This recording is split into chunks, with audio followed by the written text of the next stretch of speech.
Karate பயிற்சியில் நம்ம செங்கலை உடைக்கிறோம், இதே கையில் நம்ம பையானோ வயலின் மிருதங்கம் வாசிக்கிறோம், இதே கையில் நம்ம சித்திரை வரைகிறோம். நீங்கள் ஒரு மெஷினை இந்த மாதிரி தயாரிக்கணுமன்னா அது சம்பவமாக நினச்சி பாருங்கள். இப்போ இந்த கையை நடத்துறது நம்மளோட மூளை. உலகத்தில் இருக்கிற சிறந்த சூப்பர் கம்ப்யூட்டர் கண்ணா வேகமானது. இப்போ நம்ம ஆடியன்ஸில் எத்தனையோ பேர் டிரைவ் பண்ணுவீங்க, வண்டி ஓட்டுவீங்க. நீங்கள் நினச்சி பாருங்கள், சில டைம் வீட்டிலேருந்து கிளம்புறீங்க, எப்படி போகிறீங்க என்ன பண்ணுறீங்கன்னு தெரியாது, ஆஃபீஸில் போய் சேர்ந்துடுறீங்க. நீங்கள் யோசிக்கிறப்போ சப்கான்ஷியஸாக நீங்கள் வண்டியில் உட்காரப்போ மிச்ச வண்டிங்க ரோட்டில் இருக்கிற வேகத்தை பார்த்து உங்கள் வண்டி வேகத்தை கண்ட்ரோல் பண்ணி டிராஃபிக் லைட்டை உங்களை நிறுத்தி இதெல்லாம் பண்ணுறப்போ கரெக்டான லெஃப்ட்டு கரெக்டான ரைட்டு கரெக்டான வழியில் கூட்டிகிட்டு போய் உங்கள் ஆஃபீஸில் இறக்கி விடுது. இதை ஒரு கம்ப்யூட்டர் ப்ரோக்ராம் எழுதணும்னா எத்தனை பக்கம் எழுதணும், எத்தனை வருஷம் எழுதணும்.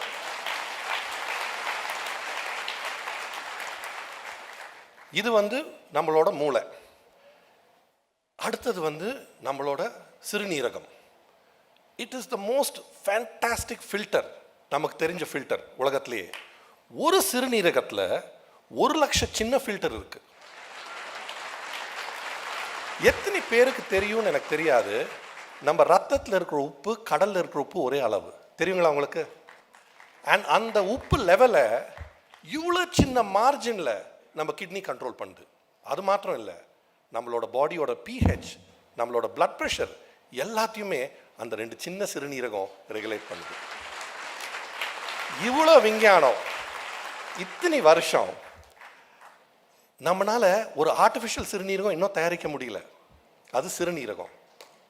இப்போ குழந்தை பிறந்தா முதல் அழுகுது. அது அழுகிற அழுல அதோட நுரையீரல் பெருசாகுது. உங்களுக்கு ஒரு கேள்வி கேட்கட்டா? நம்ம நுரையீரலுக்கும் டென்னிஸ் கோர்ட்டுக்கும் என்ன சம்பந்தம்? யாருனாலையா சொல்ல முடியுங்களா?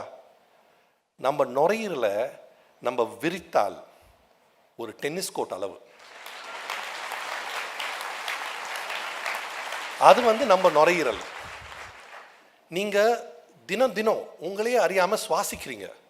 இந்த சுவாசிக்கிறதுலேயே உங்களோட உடம்பு 70% 70% ஆஃப் த டாக்ஸின்ஸ் உங்கள் சுவாசத்திலேயே வெளில ஆக்கிடுது. அது உங்கள் நுரையீரல். ஸோ இந்த மாதிரி நான் ஒரு ஆர்கன் பற்றி பேசிகிட்டே இருக்கலாம். பட் இப்போது எனக்கு ரொம்ப ஆங்ஷியஸாக இருக்குது. ஏன் தெரியுங்களா?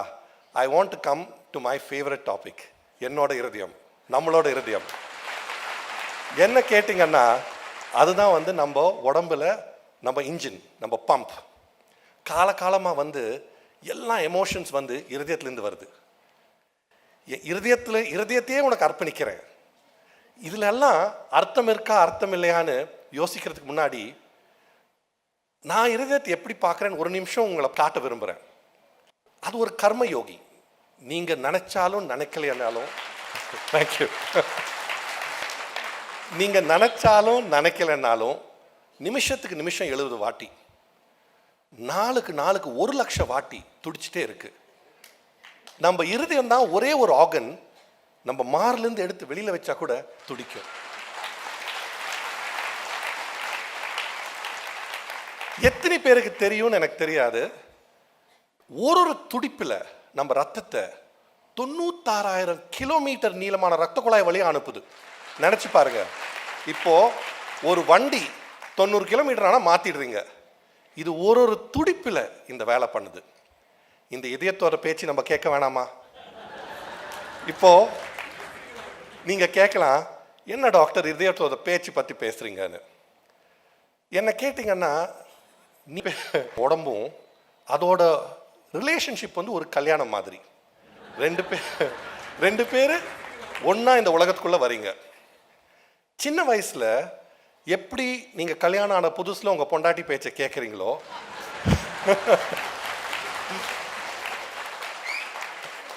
சின்ன வயசில் நீங்கள் உங்கள் உடம்போட பேச்சு கேட்குறீங்க. பசிச்சா அழுறீங்க, களைச்சா படுத்து தூங்கிடுறீங்க. வளர வளர அதோட பேச்சு கேட்க மறந்துடுறீங்க. பசிச்சா சாப்பிடாம வேலை செய்கிறீங்க, அழைப்பு இருந்தால் 2 காஃபி அடிச்சுட்டு வேலைக்கு போகிறீங்க. எப்படி நீங்கள் கல்யாணத்துக்கு அப்புறம் கொஞ்சம் வருஷம் அப்புறம் பொண்டாட்டி பேச்சை கேட்காம அதுக்காக உங்களுக்கு கிடைக்கிற கஷ்டம் கிடைக்குதோ, இல்லை முதல்ல ஒரு ரவுண்டு நான் பார்த்துக்கிறேன், ஆம்பளைங்க அதிகமாக இருக்காங்களா பொம்பளைங்க அதிகமாக இருக்காங்களா, ஓகே ரைட். ஸோ எப்படி நீங்கள் பொண்டாட்டி பேச்சை கேட்காம கஷ்டப்படுறீங்களோ, உங்கள் உடலின் பேச்சு கேட்காம நீங்கள் கஷ்டப்படுறீங்க. அப்புறம் வயசான பிறகு கேட்கணும்னு விரும்புகிறீங்க, ரொம்ப லேட் ஆகிடுது. ஸோ இதுதான் வந்து நம்ம உடல். நீங்கள் கேட்கலாம், உங்கள் இருதயம் எப்படி டாக்டர் உங்கள் கூட பேசுதுன்னு. திடீர்னு வேகமாக 3 மாடி ஏறுறீங்க அர்ஜென்ட்டாக போகிறதுக்கு, உங்கள் இருதயம் வந்து உங்கள் மாரில் தடக் தடக் தடக் தடக்குன்னு துடிக்குது.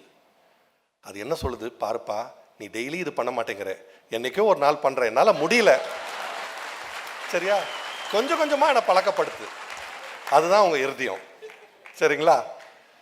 இப்போது அடுத்தது நான் வந்து நம்ம இருதயத்தை எப்படி பாதுகாக்கணும்னு சொல்கிறது வந்து ரொம்ப முக்கியம். இது வந்து ஒரு பெரிய சிதம்பர ரகசியம் இல்லை.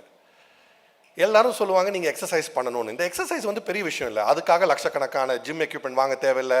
ஒரு நாளைக்கு 40 நிமிஷம் நிறுத்தி நீங்கள் போய் எக்ஸசைஸ் பண்ணணும், டிஷர்ட்டு ஷார்ட்ஸ் எல்லாம் போட்டு அதெல்லாம் ஒன்றும் அவசரம் இல்லை.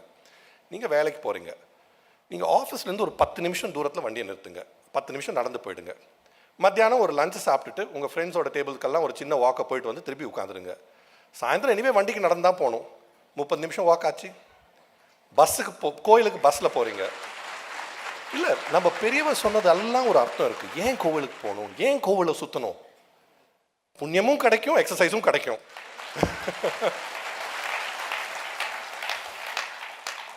So it is very simple, சரிங்களா? இப்போ அடுத்தது வந்து நம்ம இருதயத்தை பற்றி பேசியாச்சு. உங்கள் குடும்பத்துக்கு நீங்கள் கொடுக்கக்கூடிய மிகப்பெரிய அன்பளிப்பு என்னன்னு உங்களால் சொல்ல முடியுமா? நான் வந்து கேட்குறேன். நீங்கள் நினைக்கலாம் உங்கள் பொண்டாட்டிக்கு இஷ்டமான அந்த நகை, இல்லாட்டி உங்கள் டீனேஜ் பையனுக்கு தேவைப்பட்ட அந்த கார், இல்லாட்டி உங்கள் குடும்பத்துக்கு தேவைப்பட்ட அந்த வீடு. இதெல்லாம் இல்லை. நீங்கள் உங்கள் குடும்பத்துக்கு கொடுக்கக்கூடிய மிகப்பெரிய அன்பளிப்பு உங்களோட ஆரோக்கியம். நமக்கு உடம்பு சரியில்லாதப்போ தான் நம்ம டாக்டர் ஹாஸ்பிட்டல்னு யோசிக்கிறோம். பேப்பரில் டிவியில் இந்த மருத்துவமனைக்கு இவ்வளோ சார்ஜ் போடுறாங்க, இந்த டாக்டருங்க இவ்வளோ ஃபீஸ் போடுறாங்க, கேட்டு கேட்டு சலிச்சிடுச்சு. ஏன் என்னோட ஃப்ரெண்ட்ஸே சொல்லுவாங்க, டே சாய் நீ ஆன்ஜியோ பிளாஸ்டி பண்ணுறது இல்லடா, நீ 5 லட்சம் பிளாஸ்டி பண்ணுறேன்னு. பட் என்ன பண்ணுறது, when you want to use the best it is expensive. But நான் என்ன சொல்கிறேன், இந்த உலகத்தில் இருக்கிற இந்த டெக்னாலஜி எல்லாம், இந்த ஹாஸ்பிட்டல்ஸ் கொடுக்க வேண்டிய உங்களுக்கு ட்ரீட்மெண்ட்ஸ் எல்லாம், என்ன மாதிரி ஸ்பெஷலிஸ்ட் கொடுக்க வேண்டிய உங்களோட ட்ரீட்மெண்ட் எல்லாமே இஸ் இம்மெட்டீரியல் டு யூ. நீங்கள் உங்கள் உடம்பை பார்த்துக்கிட்டா, சரிங்களா? அண்ட் இதுக்கு வந்து ஒரு 5 ரூல். எவ்வளோத்துக்கு எவ்வளோ நடக்கிறீங்களோ அவ்வளோத்துக்கு அவ்வளோ என் மாதிரி ஆள்கிட்டேருந்து தப்பிச்சிருப்பீங்க. எவ்வளோத்துக்கு எவ்வளோ கம்மியாக சாப்பிட்றீங்களோ அவ்வளோத்துக்கு அவ்வளோ மருத்துவமனையிலேருந்து தூரமாக இருப்பீங்க.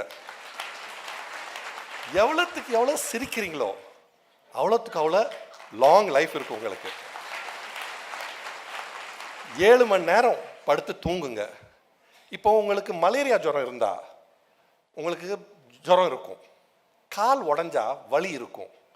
நான் ஒன்று கேட்குறேன், சுகரோ பிபி இருக்கிற பேஷண்ட்ஸுக்கு உங்களுக்கு தெரியுமா, இருக்கிற சுகர் பிபியில் 2 பேருக்கு ஒருத்தருக்கு தான் தெரியும் அவங்களுக்கு வந்து சுகர் இருக்குன்னு. ஏன்னா எந்த சிம்டம் இல்லை. அதனால் வருஷத்தில் ஒரு வாட்டி போய் ஒரு செக்அப் பண்ணிக்கோங்க, அவ்வளோதான்.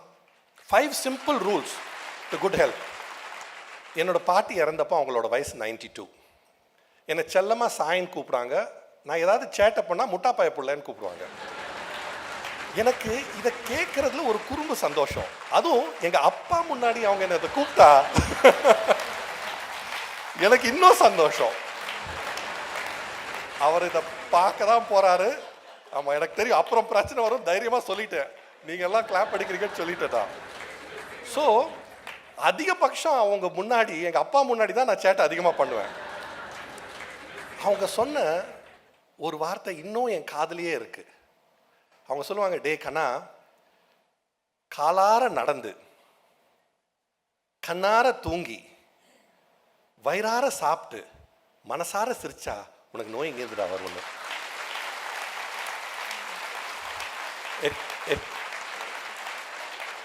It was such a fabulous audience. It was such a pleasure being here. Thank you so much for listening to me. Miga nandri. Thank you. Doctor Sai Satish அவர்களுக்கு எங்களுடைய மனப்பூர்வமான நன்றியும் வாழ்த்துக்களும். எல்லாரும் அந்த 5 ரூல் ஃபாலோ பண்ணுவோம் இல்லையா? கண்டிப்பாக முக்கியமாக ஸ்டூடெண்ட்ஸ்கிட்ட கேட்குறது, அந்த 5 ரூலை எல்லாருமே ஃபாலோ